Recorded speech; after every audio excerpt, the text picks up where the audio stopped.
Oh, yeah. Oh, yeah, we're live. So I don't know if anybody's going to join us, and we're just going to do this and record it and put it into the Facebook group and talk. We had somebody scheduled for today's photo buzz. What was her name again, Johnny? Tanya Smith. She's a marketing guru of sorts, no? Yeah, well, she's marketing, but she's a boudoir. I believe she's a boudoir photographer out of Southern Ontario right now. Boudoir marketing. So we had her scheduled, and she had to postpone because she's building a house or something like that. Yeah, and the funny thing about it is when I did a consultation with her weeks ago to book it, we went on to StreamYard here just to show her how we do it and that, and I did a little quick little thing with her to meet her type of thing, and found out we both grew up in the same town, same Nice. city of Brampton.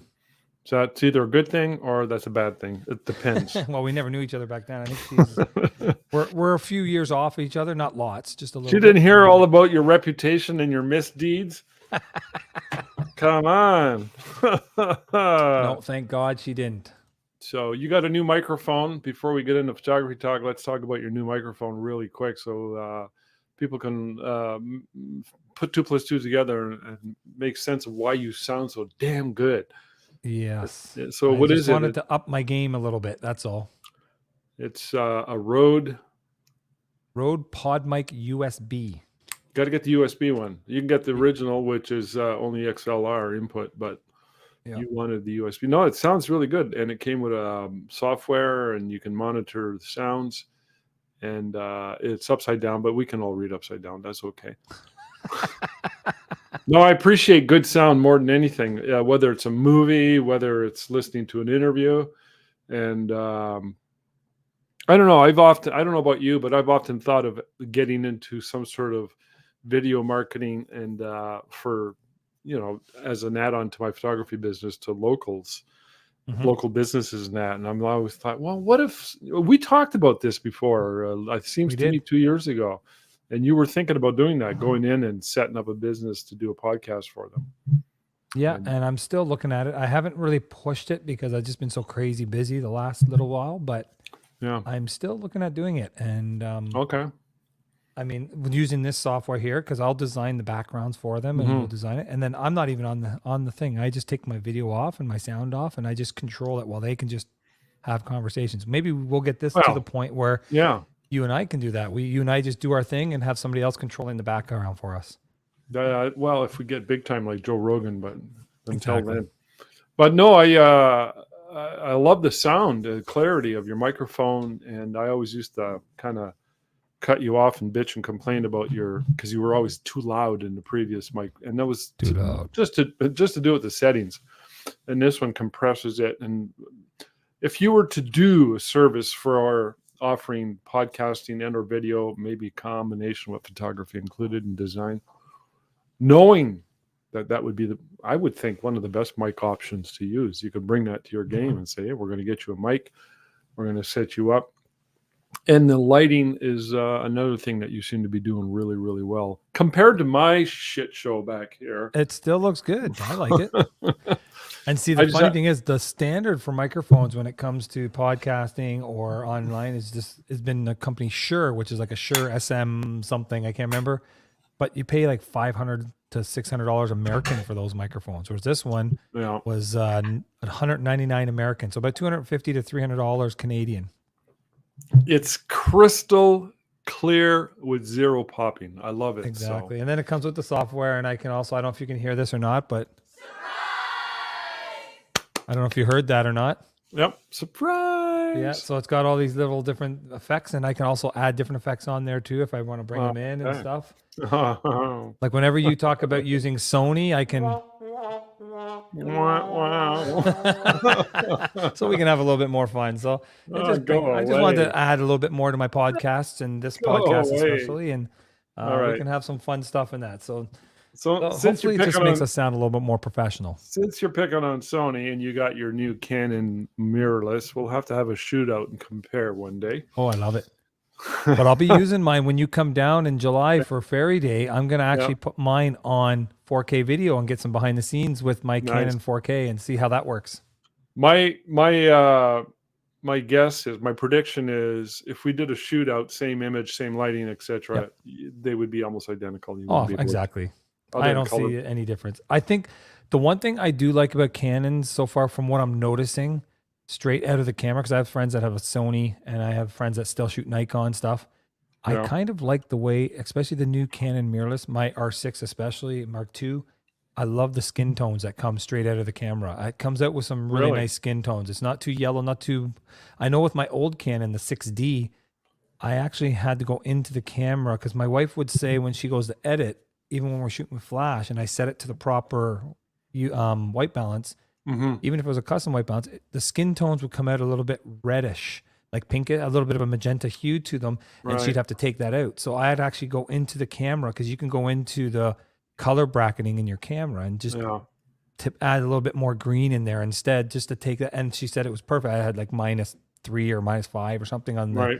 Right. on the green red scale there, and it worked fine. This I haven't had to do anything, and my wife's like, "Did you do anything to your camera with your shooting?" I'm like, "No." She goes, "Well, with that new camera, I haven't had to change the color balance. The white balance is right on." So I Cool. love the skin tones coming out right out of the camera without even any touch ups done to them. So have you done many shoots with it? Because you just Yeah, got I've it been in. shooting now for about 2 weeks now with it.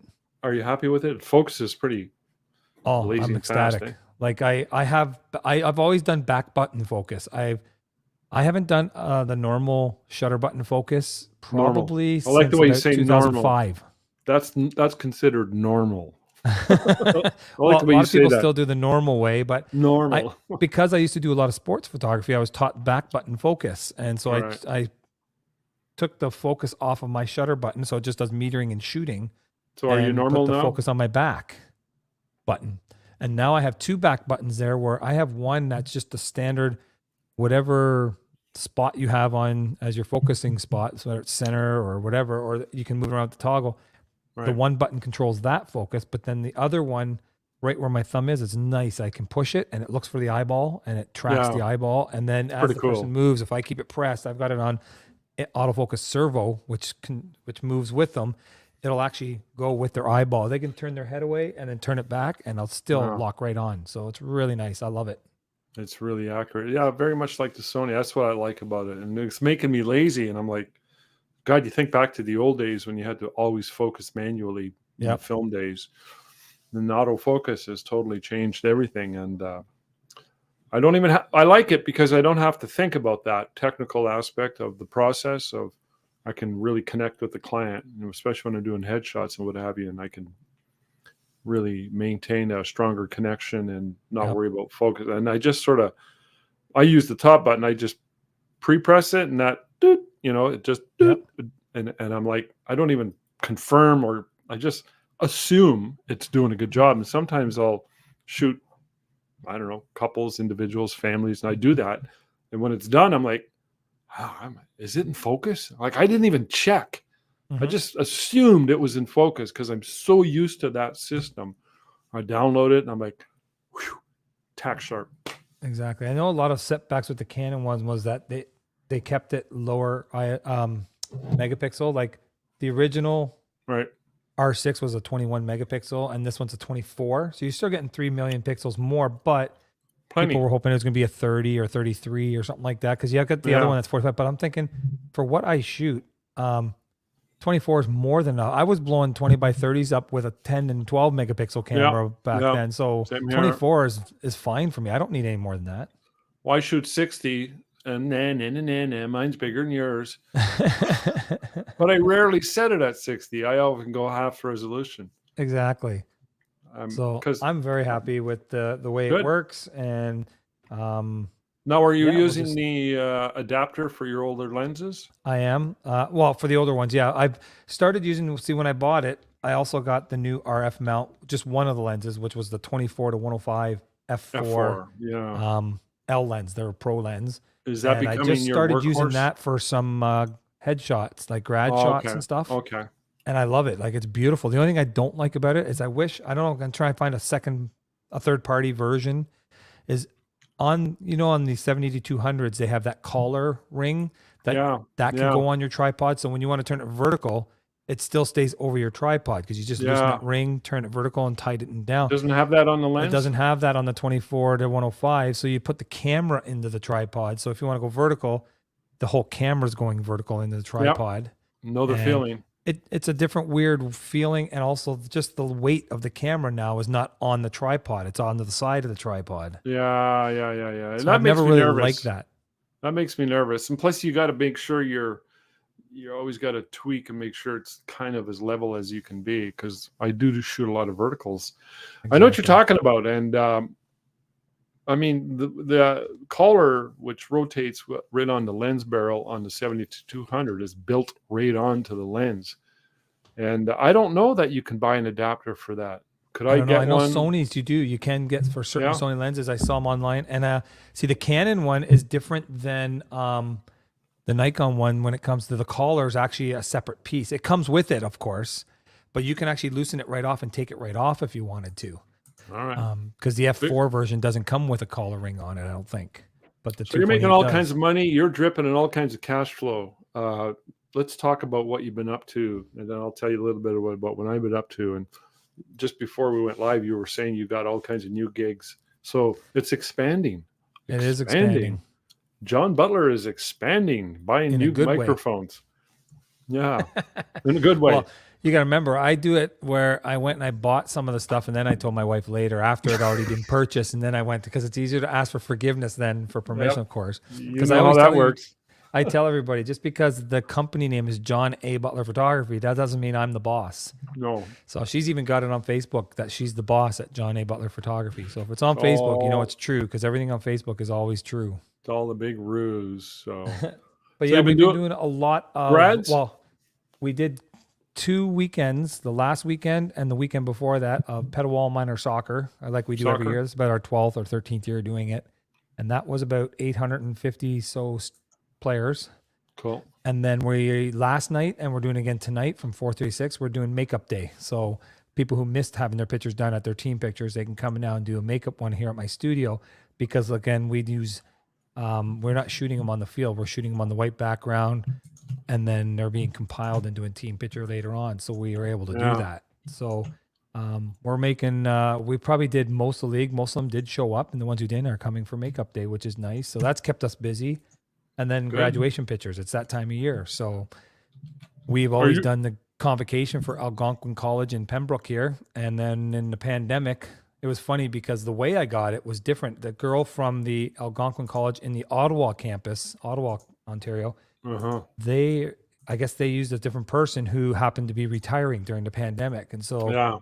they thought that Pembroke used the same photographer as them. So they called up the Pembroke girl and said, hey, by the way, so-and-so's retiring, so you're going to have to find a photographer to do your convocation. And they're like, oh, well, we don't use that guy. We use a local guy here in town. And they're like, oh, what's his name?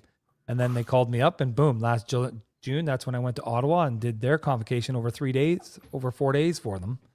Then we did their fall one in October, and now we're going back next week to do Tuesday, Wednesday, Thursday. Again, doing the Ottawa campus. We did Pembroke on Friday, and the Wednesday last week we did their other campus, their third campus, which is Perth, Ontario, which is between here and Ottawa. Very good. So So it's probably going to grow more and more, because that's the way life works when you're exactly. doing something that people like, and as other areas may need your services, you're going to be the guy. And more cameras, more lenses. Well, I told my wife my goal is between now and Christmas, if we can get enough money put together, I'd like to buy another one of the R6 Mark IIs. So I have two of them. And the Yeah. reason is, I like to have a backup of the exact same camera I have. That way, Well, if yeah. something goes down, it would be nice. Instead of using my older cameras as my backup, I'd also like to, if you want to do an event, I don't do a lot of events where I'm doing the actual candid shots, almost like a wedding reception type shots. Uh-huh. I don't do a lot of those. Mostly in the events I go, they're all photo booth type stuff. Or like with the convocation, I have a different shooter out there. For the Ottawa one, she's out there doing the stage shots and all the candid stuff. Unfortunately, she's using Sony, but that's okay. And Unfortunately. and then I'm back by the dressing rooms there, doing the studio portrait type stuff. When they come off the stage, they get a quick studio portrait of themselves. So I do that stuff. But if I do some events like for the Hospital Foundation, it's nice to have two bodies of the same, where you can have maybe a 7200 on one and maybe the 24 to 105 on another, and then you're covered both ways without having to change lenses. So that's nice to have. But with me getting into video a lot lately, I'm trying to offer companies where we can do branding videos for them, so we can go in and interview them find out more about them and their businesses, and do a 2-camera setup where you can have one just a nice overview of them waist up, and then the other one could be a closer headshot on a little different angle, and you could do a two shot setup. So because this camera does 4K video, so very cool. So that's my very next step. cool. Nice. Things are working out. That's nice. Yeah, and I'll be up there. I just fired up the Facebook ad for our in preparation. I guess it's in 5 weeks. We're coming to your area to Something do like our that. Sometime in July. Yeah. So, anyways, I just ran the ads yesterday. I just went live yesterday. So, okay. What's I cool? haven't said anything to anybody yet. Yeah, what's cool is without even having any ads out, we had already had some inquiries and we had the date set. So we've already had a few bookings for ferries without having had any ads yet. So it's kind of cool because it's obviously catching on and people are looking forward to it. And it's a great product that people love. So that's my thing. Yeah, Ferries. 4.5 weeks you're here. Is that what it is? Okay. Something like that. It's the 14th, I think, is when you come, the Friday. This is about the time we always start promoting, is about 4 weeks prior to the date. If I find if we go too far away or too close, it's doesn't work. So, but between now and the next 2.5 to 3 weeks, leading up to about a week before we're there, we should have a full day and a half, maybe 25 to 30 ferries booked, which is good. Very cool. This is what we want. So maybe we'll use your camera when I'm there. There you go. I don't have to bring mine. You could charge me a rental fee. And one thing I did that I know you've never had an issue with it, but I've had sometimes if I'm shooting outdoors, and especially if I'm using high-speed sync, we both use AD600s, and you have the original 600 BM or whatever, but my battery sometimes will go dead quick if you're doing certain things, or if you want to use the modeling lamp on it, it's going to drain your battery. So I bought a second battery for that, but I don't know if you have it, and you can see it when you come down. And I the AD600, but I got I have the 8600 Pro. Yeah. But I bought a second battery for it. But I also bought a power pack for it. It looks like the battery, a little thicker, goes on where the battery goes, but you plug it into a wall, just like a normal light. So I think it was like $100 and something for that. That's pretty good. It was worth it. It came because now I have 2 batteries and a plug-in source. If I needed to plug it in, I want to use the modeling lamp, I can do that. Yeah. How much did the battery cost? I can look that up for you while you're talking, because I get it from the same place you do, that place in Calgary there. Yeah. They're the Godox dealer. Strobe Pro. Strobe Pro. I love Strobe Pro. Yeah. Their warranty is better too. It's a Canadian warranty, not a US one. And you're getting the actual Godox light. You're not getting the Flashpoint version of it, which I'm sure is fine, but. So it seems to me the batteries are expensive. When I bought my 600 BM, which is the manual, I've had mine about 5 or 6 years now, and I was just looking at it the other day, and I was thinking, my God, I was looking at some pictures that I took 5, 6, maybe 7 years ago. I still use this flash religiously all the time, and it does. It just never dies. Yep. Some people think they're cheaply made, and I'm like, no way. Those are mostly the pro photo guys. When I bought mine, they came with a spare battery. I think it was a mistake. I don't think you're supposed to get a spare battery, because I looked it up and they're quite pricey to buy a spare battery. So I've always got my spare, but yeah, I always thought it'd be an interesting system to build on for the studio, and even those batteries. And now that you tell me you can buy an adapter to plug in the wall, that would make it even more. Adapter, $120. There's the adapter right there. Yeah, it's a pretty good price. $130 Canadian, and you can see like it just plugs right in. It comes with the cord, and it's a long cord too. It's got a fan, right? Yeah, fan on the back there. Look at that. Or on the side, sorry, and it just plugs right into your light, and so you can use it like your normal. Yeah. You can see how long that cord is. Like it's a long cord.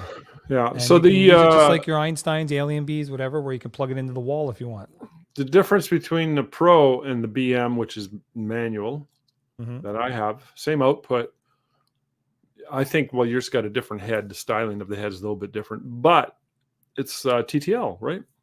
It does have TTL. It has high-speed sync, but it also does full manual too. Yeah, cool. I'm trying to see if they have the actual and there's the spare battery. So you're looking at $230 for Okay. the spare battery, but $130 if you get the power pack. So it's they're a little bit pricey for the battery. So Yeah. The All next right, step cool. is a couple spare batteries for my 8200s because I have the Pro version of those too. And sometimes I haven't had a problem because usually I'm using them as a background light or a kicker light. And so Yeah, you're me only too. doing 1/8 of a power down to like 1/64 of a power. So you're not wasting a lot of it. But it's always nice to have those extras when you're doing about 600 to 900 grads a day. It'd be nice to have an extra battery. Are you using those for your grads? Yep. The portraits. Yep. One thing I find about the Godox, and that's either the 200s or the 600, the batteries just never die, and it's a bad thing in the sense that you don't think about it as often. And I've caught myself a That's few true. times when I'm like, I should go check the battery, and I'm like, oh, I haven't checked it in so long, it's almost dead, and I got to rush to go charge it up. You know, back in the old days, we never got that much power from our batteries, and we had to constantly be on it or have spares. But now you get lazy with this technology. It's Very pretty true. good. Because Yeah, I I know love. with myself, it's the same thing. Like, luckily, I have that spare battery in the plug-in for my 8600, so that if it is Right. going dead, I can just plug it right in. Yeah. Well, there you go. That's an awesome system. Yeah. All right. Let me. Can I show some stuff that I've been up to? You show whatever you want. I want to talk about some drone photography and couple of other stuff I could talk about too. I just did some headshots. I bought a new backdrop too. I'll show it. Can you see my screen? Let me see there for you. I just changed my thing here, so I had to minimize it here. There we go. I see it. There Who's we on go. the screen? Mr. Pinocchio. All right, good. So Pinocchio. I often use him as my lighting, and then I'll use my wife when she shows up. But I'm setting up for this shoot. This is 3-4 weeks ago, and I thought, I'll just take a picture. I'll save the picture, and there it is without the main. But I'm using two kickers. There's sort of a pink on the left, a magenta kicker on the right, and there's the background. So the Alien Bees are the kickers. They're in 36-inch soft boxes. Is that a yellow one coming from the right? No. Or is it just a normal color? Normal. Okay. And the background is the AD200 with the small reflector and a diffuser in the front, which looks like this. Well, it's a disc anyways. Yeah. There it is. So, okay. This is an AD200. Sorry. I thought it was the Alien Bee. It's turned off. Yep. And there's the AD200 and there's the Alien Bee with my falling apart. And there's the Octodome and there's a reflector on the bottom. There it is with the light on. There's my wife. I asked her just so I can verify the exposure. And there's the client. Okay, so there's the setup. Standing. I believe in this shot she's sitting. I always mostly do standing, just like Peter Hurley recommends. Mm-hmm. And that's the end result. So I like that. I like that background. It's paper. It's blue. You can see it. Yeah, it's a blue one. I like it too. I like that color. And if you just throw some light on it, it comes out blue. And I've been using that for my grads. I've been doing some grads, and it looks really, really nice. So this lady here is a psychotherapist, and she sits down, and I'm looking at her. I'm like thinking to myself, she looks familiar, and we're chit-chatting away. And she says, yeah, you photographed my two sisters' weddings. I'm like, oh. Oh, really? All right. You were obviously in the bridal party. Yeah. So that's just what life is like. So that was one, and that's how I always shoot it, f8, and that's my lighting. I'm what do you call that? Warren Noyce says it when you're you're feathering it? Feathering, thank you. Like a fan. It's like a fan. I'm feathering it, and a large part of the light is coming from the bottom here on the reflector, and you can see it in her eyes. Boom, boom, boom. Anyways, that's the way that looks, and just thought I'd touch on that. I like it. So we got the city council again this election last fall. The elections, all the municipal elections and what have you, were on, and we got it 4 years ago, and we won the bid again. So we have to do all the individuals as well as the entire team of councillors with the mayor. I do that for So Petawawa here too. yeah, and this was last week. We tried to shoot it last fall, but the lady managing it couldn't get everybody to come in on the same date. So better late than never, and they finally got it. And I hope the hell. See, I don't have a picture of my light. This is the AD600 off to the right. I have a 7 or 8 foot shoot through, which mimics an octodome from Alien B. And I say that because they're not horribly expensive. It's the PLM. Yep. It's the largest PLM they have with this fusion in the front. And I should have had I do have a video, which I'm going to That's post. what you use here with Fairies, because you use mine. I have the same one. Yeah, it's huge. Yeah. So, and it's hard to use that light in a lot of circumstances if you're outdoors, if it's windy because it's so big, or if I'm in limited space indoors. But this place was huge, so I had Tina stand there, and I have the 600 right behind me as a fill light. I don't always use a fill, but I thought I might as well use it. And I'm shooting at ISO 200, so I can get it as close to f8 as possible. I think I'm at f5.6, and I threw the two AD200s in behind the group shot, so you can see them on the wall right there. That looks cool. And there it is with the light, and there's the group shot. Looks really I cleaned up the background a bit more. So we got the mare. The only thing I don't like about this shot is once I looked at it, we talked about this, the manager lady, the coordinator lady, we talked about it. We organized everything well in advance. We knew exactly what we were going to do. One of the reasons why was because we get a lot of people that are nitpicking. Politicians tend to do that. I don't know if you noticed that. And we're like, you know what? We came to an agreement. This is what we're going to do, and nobody gets a say. Yep. So the idea was the mayor was going to be in the front, surrounded by two ladies on either side. Okay. And all the men standing in the back. Yep.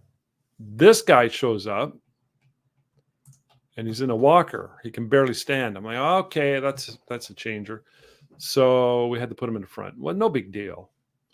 But it sort of threw us off. We just adapted. And I was going to do two poses. And what I'm shooting at, I went up to her. I said, look, why don't we just stick with one pose? I mean, this is not going to it's going to keep it simple. And she agreed.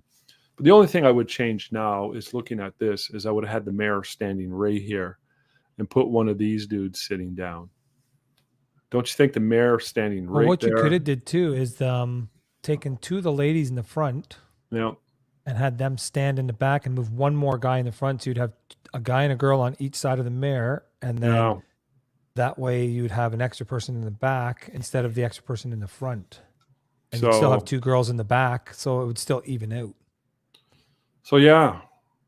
It's a good shot though. I do the same kind of thing, but I've actually started using 3 lights from the front and no kicker on mine. So I have that big umbrella you're talking about. I have. Now, why would you put 3 lights? Why would you put 3? Because you only need main and fill. Yeah, but for this one, see how on you have the main coming in from the right, and everybody from the right side of their face and everything. It all looks really good until you get to the far left. The guy in the far left top, he's got a lot of shadow on his right by the Canada flag there on his side compared to everybody else. So I do a center one. I do the big 6-foot umbrella, dead center with a boom arm.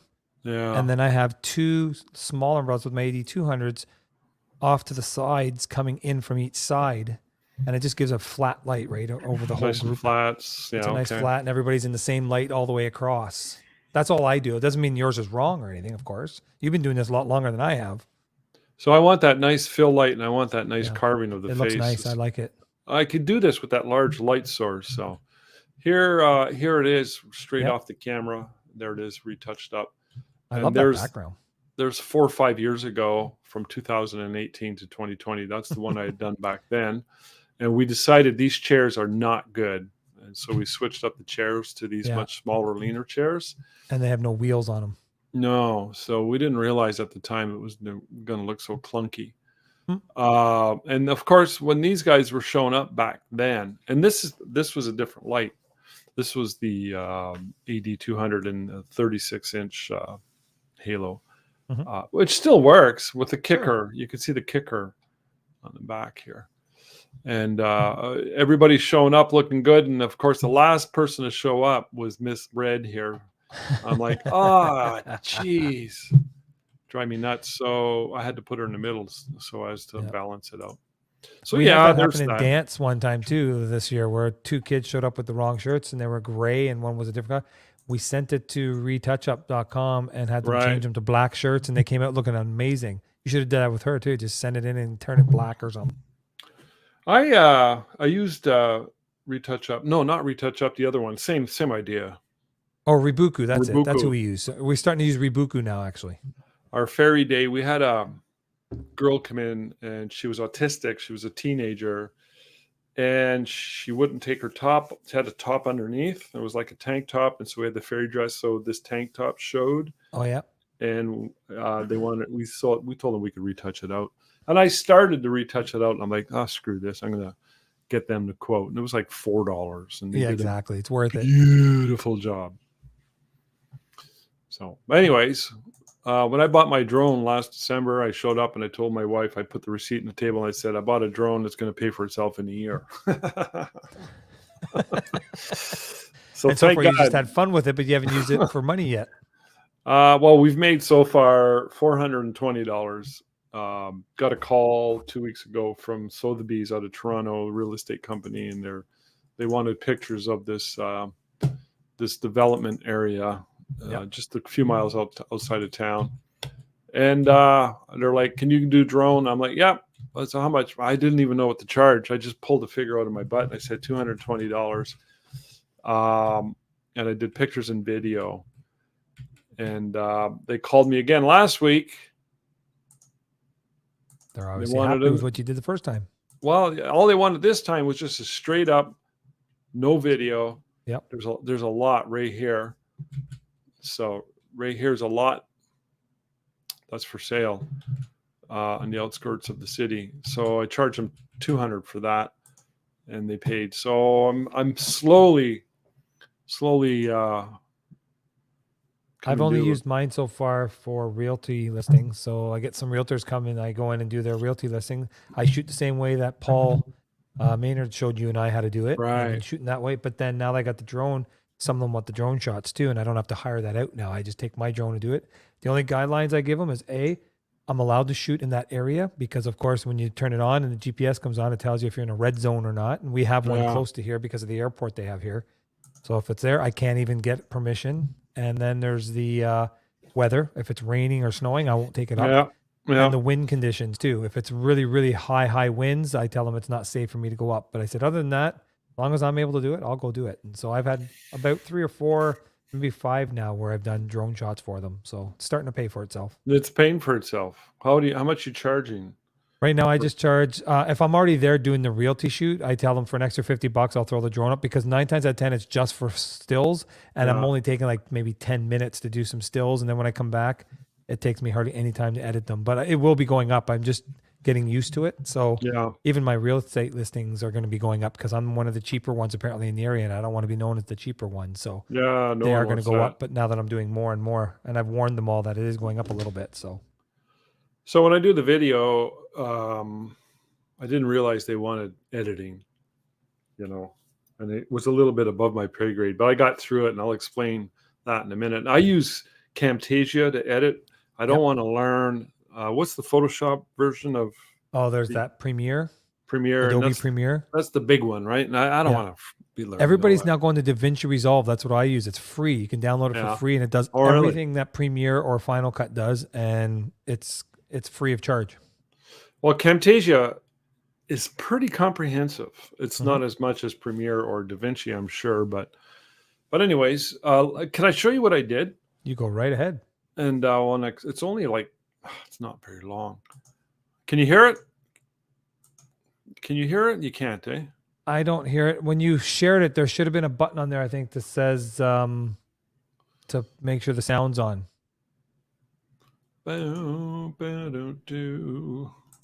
All right. Well, imagine orchestral bum bum bum. Is it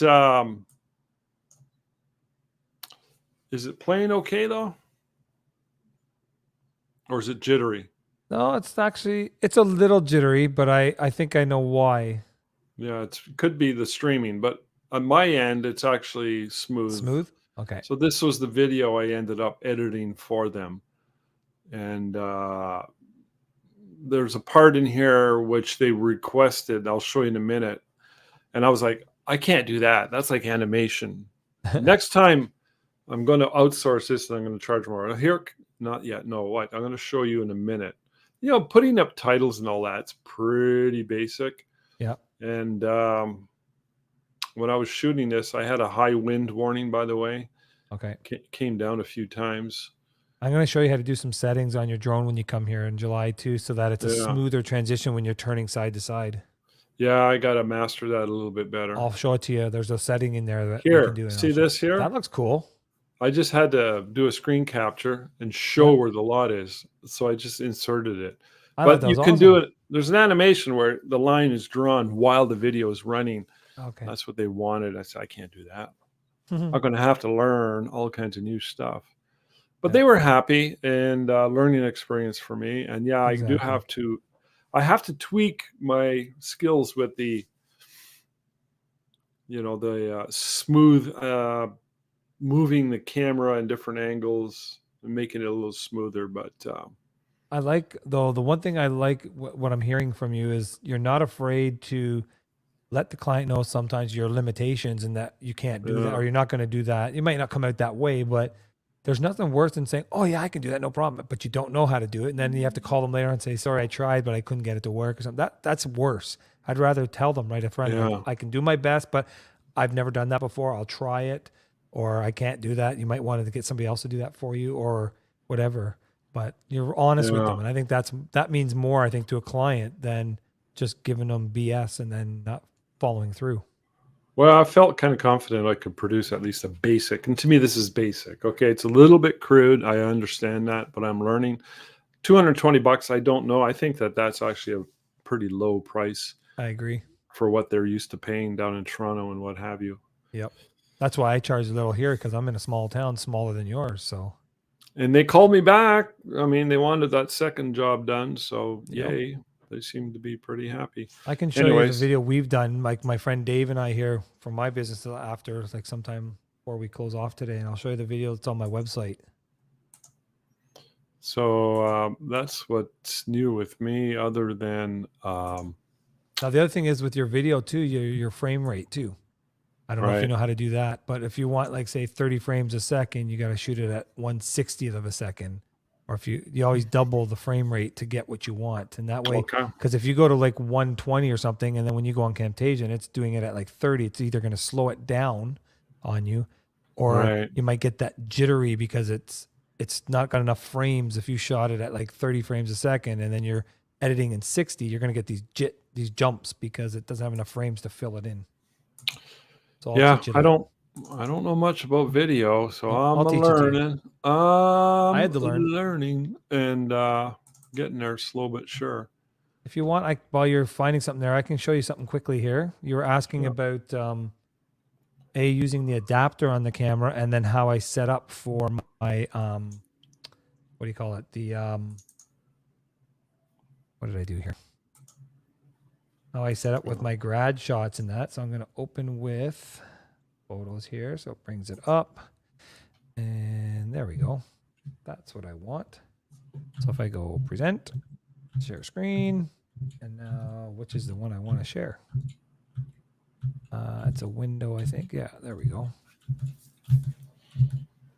All right, so you should be able to see that dressing room I'm in. Hold on. Boom, boom. Yeah, man.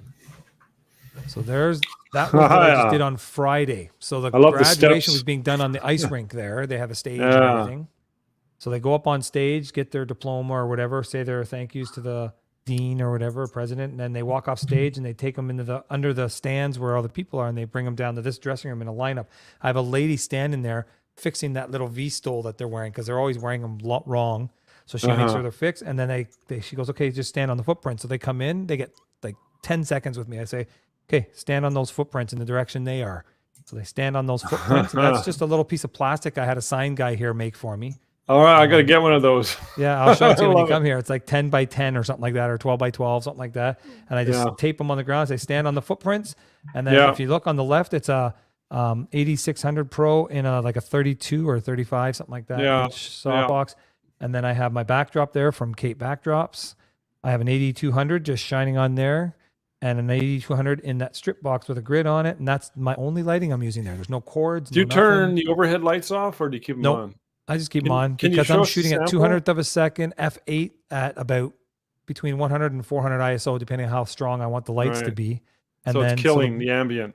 It's killing it. It's almost black if I didn't have the lights go. And so the strobe on the left, the 8600s, balance at f8.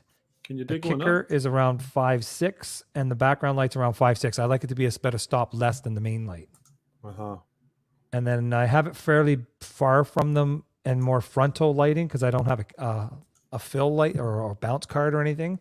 So it actually lights them really nice and comes out really beautiful. And that's what I did with that. And that little cart there, my wife got me that from Walmart for like $100 and something, I think. And it's godsend. I was able to take all these bags and everything and go out from my car in one trip. I didn't have to take in multiple trips. So there's the considering what you're doing, those are pretty handy little tips and tricks. You don't have a sample, the actual result from that. Yeah, I'll show you that too if you want. This was the 2 days before in Perth. So there's my camera, and there's the softbox in front of them, 8200. There's the setup, same setup I used at the other place. I love the fact that it's like you got 5 seconds, bada boom, bada bing, and you're getting they walk the in, I go, results. okay, look here, click, click. Okay, next person. Click, click, next person. And there's the adapter. So if you look right there, it almost looks like I want to say bellows, but not really like bellows. But what they used to have like teleconverters. It basically looks like a teleconverter, and it allows this EF lens to fit on the RF mount. And it focuses fine, right? There's every function works perfectly as if it was a normal RF lens. Adapters make me nervous. Anything that gets in between me and the optimum use of whatever gear I'm using. No, exactly. So that was the setup in Perth. The more things that get in the way just make me nervous. Exactly. I thought I'd just show you that quickly because you were curious about how I set them up in that. So I'd like if I use the 8200s in that. I'd like to see a picture. Do you have one? I'll find one here for you. While you're doing that, I'll show something. Okay, go for it. Boom, boom, boom. Can you see that? I will when I bring it in. There we go. Family portrait. Yeah, I shot this 5 years ago, 6 years ago, 7 years ago. This girl here was about 10. She was in high school. I don't know. He was probably in grade 8 or something.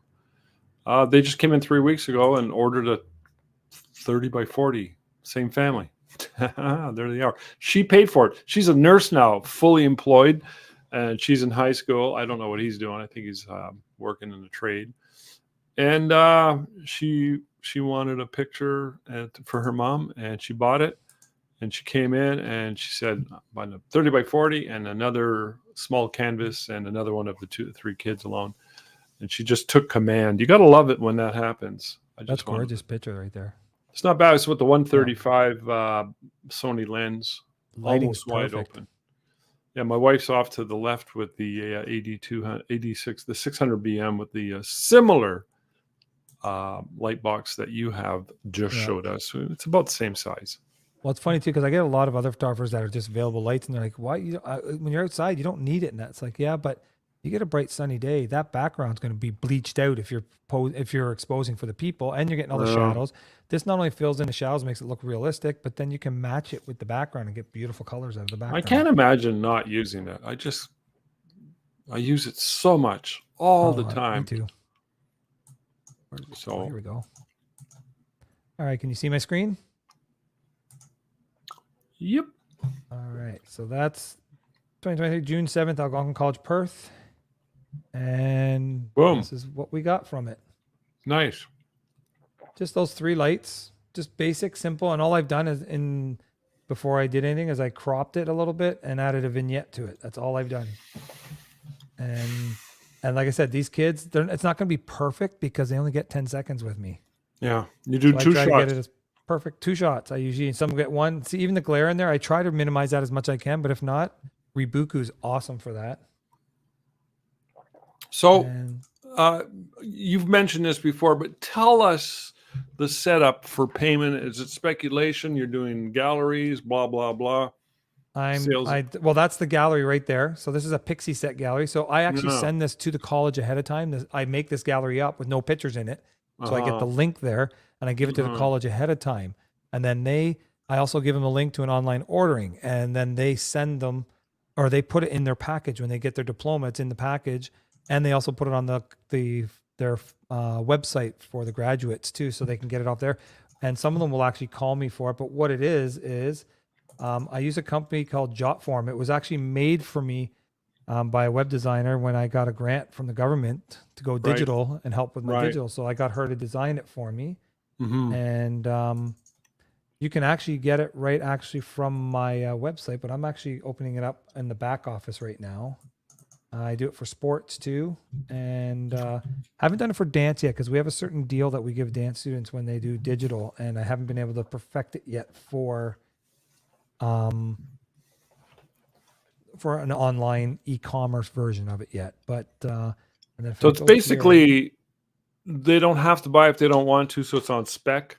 Yeah, they go and they look at the proofs. Do you know roughly what your average is? What is the percentage of those buying? I would say most will buy the digital, which is about, for one file, you're looking about $30, I think it is. Okay. And I think most of them like the digital file, but because then they can print it anywhere they want. When you say most, you mean like 90%? I would say 98%, maybe 60. 60? Yeah, because then we have packages too, like package ABC, like school packages, 1 pose per package. Yeah. Plus we have a la cartes. Out of 100 grads, 60 will buy something. Oh, you mean who will buy? Overall. I don't know if it's 60% that'll overall buy. I thought you meant like the price range. Like I'd say 60% that do buy just a digital file. Okay. That's what I Overall, I'm just curious. Depends on what it is. On convocations, I think we'll probably do, I would say Pembroke is maybe 5-10%. Perth, I don't know yet. This is the first time we've ever done them. There was like 60 something grads, so I'll be able to tell you that better in the future. Ottawa, we probably get maybe higher, like a 30% to 40% maybe buy. Right. And that's about 3,000 students total, and maybe about 800 to 1,000 will buy. Okay. So it's not too bad of a turnaround, actually. No. See if you can see my form here. Yep, there it is. So when they click on the link, this is what it takes them to. And I can do fill form right now just so it fills everything out for me. There we go. So they put first if it's for themselves they're ordering, or if it's for their child. So it could be a mother, father ordering, or other. That could be like a grandparent or something.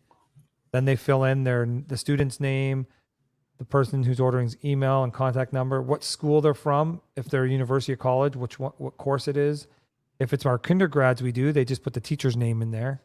And if it's for and the grade, if it's like an elementary or high school student that came in my studio and got some stuff done. And then it tells them here. And then we have our packages, which are package A, B, and C, standard school packages. This one's like 1 8x10, 2 5x7s, 2 3.5x5s, and 8 wallets, $45. It's nice and they clean. can click how many packages they want. I'm going to add more to that. This one has a lot more on it. So you got package B and you got package C. And you can order as many as you want. Then we have a la carte. We also do custom mugs. We do mouse pads, keychains, photo magnets, or the digital file. So digital file, if you're buying 1 to 4, you just click how many you want. It adds it up for you. If you're doing 5, you get a deal. So you can click on the 5 and you get them it's like you're getting one for free almost. And then they can do a package of 10 too. And then they have it's already charging them a $25 delivery because we send it by Canada Post Express Post. That way I have a tracking number. But if they just buying digital files, they go in here and they can click that it's just digital files. It'll change it to 0, so it won't charge them anything. Or if they're going to pick up at my studio, or if they're picking it up at the school for kindergartens. Pretty comprehensive. School. So I try and make it as easy as possible. I had to put this in here because we had people, we would have it where it was 0, or charge them $25. But if you use a coupon code, if you want to just digital files or something, you could actually put a coupon code in. It took the 25 off. But we had people that wanted it mailed to them, but they'd still use the coupon code and it still worked. So I had to fix it. So this is the best way I could do it. It totals everything. Ask for their credit card information. They can write notes in here if they need, if they have any additional comments they want to make. Can you please take that pimple off of here or this or that? Has their address. And then at the bottom, they have to put the file number down for whatever they ordered. So if they ordered package A, like I clicked up there and say I'm ordering an 8x10 extra 8x10 and a mug, when you get to the bottom, it's going to ask them for the file number for each of those products. Yeah, they review their answer and then they do their credit card and it's easy to use. That's important. And what I liked about this compared to some of the other ones out there is I was able to link my Square account to this. So when they're paying by credit card, it goes through Square. So it's the same dashboard as our Square in person and things like that. It's all one place. I'm not doing multiple. When it goes out, the orders just start coming. It's just done. Yep. And your wife uses the same Square dashboard. So if you were doing it, because you guys use Square too with your portraits. Yeah, we do. It uses Square. I'm able to take Jotform and link it to my Square account. So everything's through Square. So I don't have in person as Square and then online doing like Stripe or PayPal or something like that. It's amazing. We used to have to rent that machine for debit, credit, and plug it into the internet. And now it's all done on Tina's iPhone. Instant deposit. Hey, let me show you one more thing before we leave. If I can share the screen. I just found something I want to show you. We were just talking about it a minute ago. Oh, we got some comments coming in too while you're doing that. All the way from Timmins. Yeah, loving the eye and zoom focus on his Sony. At quarter power, over 1,200 flashes on the 8200 Pro, which is mostly what I'm getting. So that's why I haven't really had to change them. His old B600, same over 900 with half power. I guess that's a Nikon flash, B600. I don't know. Or is that a Nikon? I'm not sure. Maybe it's a Godox. So far, his adapter for the Sony A7 IV to use my A mount 7200 works well. The lens results are amazing. All focus points and work and speed of focus is faster than when using his A99 from Sony. He went offline for a moment for a reboot, missed our order info. I can always send that to you, but that's about it. So I just wanted to get caught up on the comments there. Yeah. It's all good. Let's take that off. Oop. There, now you can share your screen. I just want to show you something here. We had 2 fairies show up on our last fairy day that were nonverbal autistic. One was really, I'll show you in a minute. It was like, oh man, it was. Here's the young teen girl. See her? Okay. And hold on. There's the raw right from the camera. Yep. And it was really hard to get her. I couldn't communicate with her at all. So she was getting up, walking around. She'd sit down for a second. And there's her top I was telling you about. Yep. And that's what Rebuku did. Even open up her face a bit too. There's me trying to do it. I'm like, screw this. Let's get them to do it. So, yeah. And I've often thought a million times I should just consider going. I've asked them years ago, but they said no. But I'm thinking maybe there's a way around this that if I can simplify my fairy workflow even more, I can outsource the entire shebang. Yeah. And that idea is always bouncing around in my brain. I just, as yours come in, I get them to do it. It's a little bit complicated compared to normal retouching or workflow.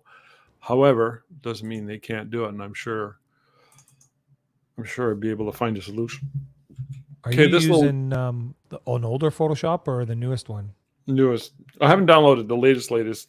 Yeah, because there's a new beta that has that new generative fill. And for some, like the one you're looking at right now where she's dipping her foot, you can actually take your lasso, circle around the whole water part there, and then click on what you want, water with reflections and that, and it'll do it for you. It's probably using AI. It is using AI. It's the new AI feature. So this little girl, she sat there on the mushroom like that, and then I said, "Oh, that's perfect. Don't move. That's not a pose I normally do."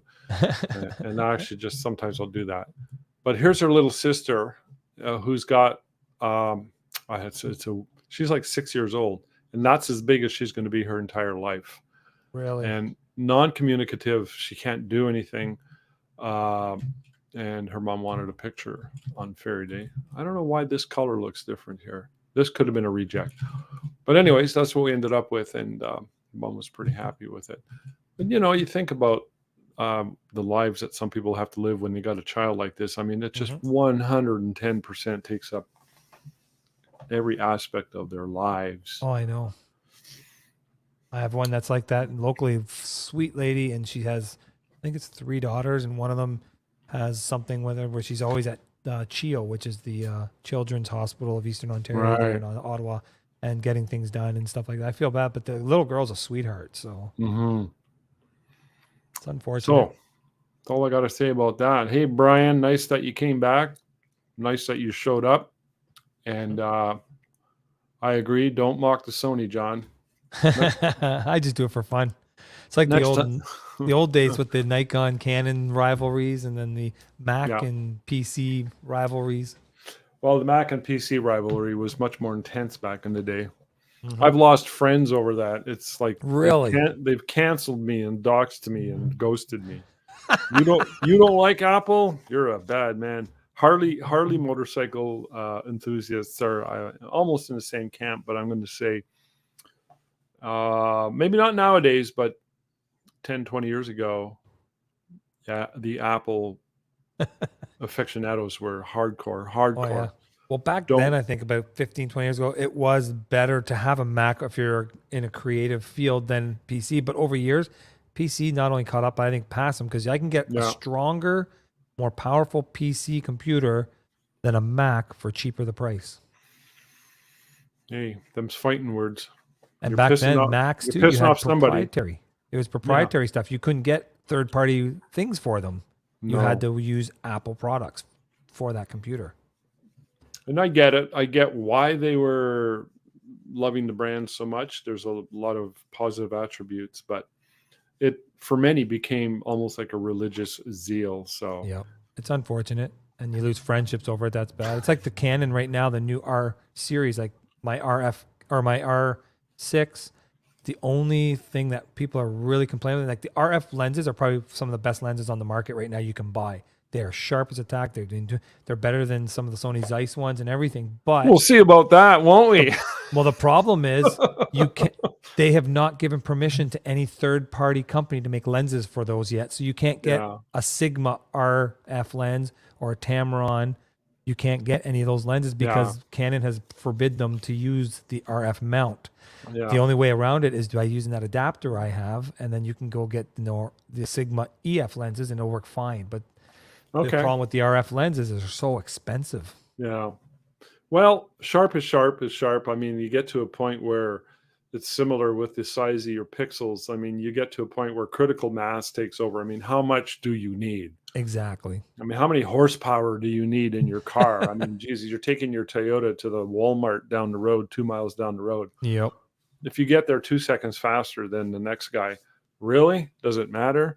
So when we talk about family portraits, then a customer's not going to come to me saying, "Oh, I could tell you used an EF lens. You didn't use a Sigma. You didn't use an RF lens for that."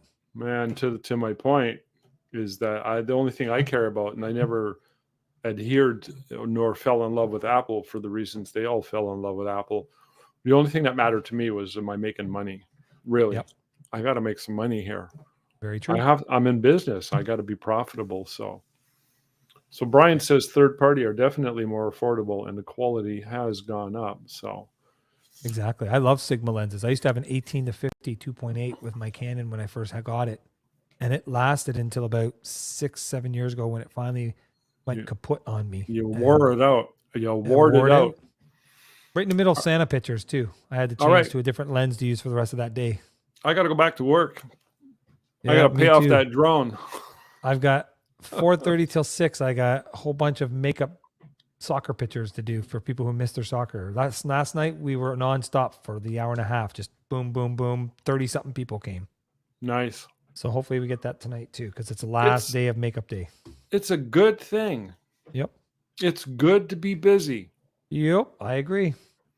Brian, are we going to get you on here one day? I mean, you got your studio. Did you take any of my advice to heart? I mean, you asked, I don't know how many months ago, but He wanted me to give him some advice and feedback on his studio, so I did. And he took it to heart. I don't know if he applied it, but maybe. But you do that kind of thing, and you're always risking hurting somebody's feelings. And it's just a real. Yeah. But if you're open and I would love to get Brian Tina's on here. Tina's here. I know Colleen was just here a second ago wondering if I'm going to be able to pick up our daughter in about 10 minutes. I'm like, yeah. Okay, you got time to go get her. So, well, thanks, Johnny. Yeah. No, thank you. And Brian, we're going to talk to you. We're going to try and get you on this show. Sure. I think he's got a lot that he can share. Absolutely. And if not, we'll fill it in. Exactly. All right, thanks, I'm guys. just going from full screen so I can get rid of this. All right. We'll talk to everybody later. Bye Ciao, for now. bella.